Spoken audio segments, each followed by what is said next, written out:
Suresh Babu, psychologist, behaviour therapist, clinical hypnotherapist. June 26 international day against drug abuse, మాదక ద్రవ్యాల వ్యతిరేక దినోత్సవం. డియర్ ఫ్రెండ్స్, మన దేశంలో యువత చాలామంది ఈ డ్రగ్స్కి అలవాటవుతూ సర్వనాశనం అవుతున్నారు. నేను ఈ మధ్య కాలంలో 20 సంవత్సరాల కొడుకు, వాడు ఈ డ్రగ్కి అలవాటై సూసైడ్ చేసుకున్నాడు. ఆ తల్లిదండ్రులకు ఒకే ఒక కొడుకు. వాళ్ళ యొక్క బాధ వర్ణనాతీతం.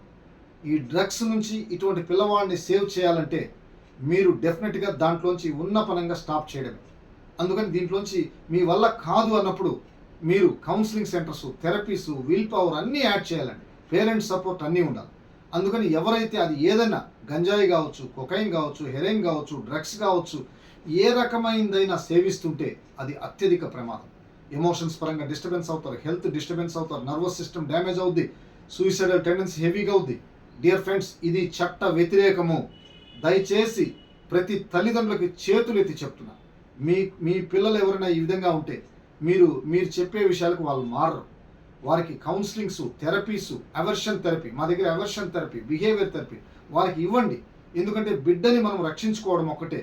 అందుకని డియర్ ఫ్రెండ్స్, దానికోసం వారికి మంచి డైట్ ఇవ్వాలా, ఎక్సర్సైజ్ సిస్టమ్ మార్చాలా, వాళ్ళకి ట్యూనింగ్ చేయాలా, వాళ్ళకి హిప్నోథెరపీ, బిహేవియర్ థెరపీ ఇవన్నీ ఇచ్చి వారిలో మార్పు ఉంటేనే, లేదంటే ఏమవుతుందంటే వారి యొక్క శారీరక, మానసిక ఆరోగ్యాలు పూర్తిగా డ్యామేజ్ అవుతాయి. అందుకని డియర్ ఫ్రెండ్స్, యువత ఎవరున్నా కూడా అది డ్రింక్ కానీ, స్మోక్ కానీ, లేదా ఇంకోటి కానీ ఏదన్నా కూడా అండి, ఇవి ఎప్పటికీ ప్రమాదం. ఇవి సజెస్టబుల్ కాదు. అందుకని ప్రభుత్వం చట్ట వ్యతిరేకంగా ఇటువంటి విషయాల్ని యాక్సెప్ట్ చేయదు.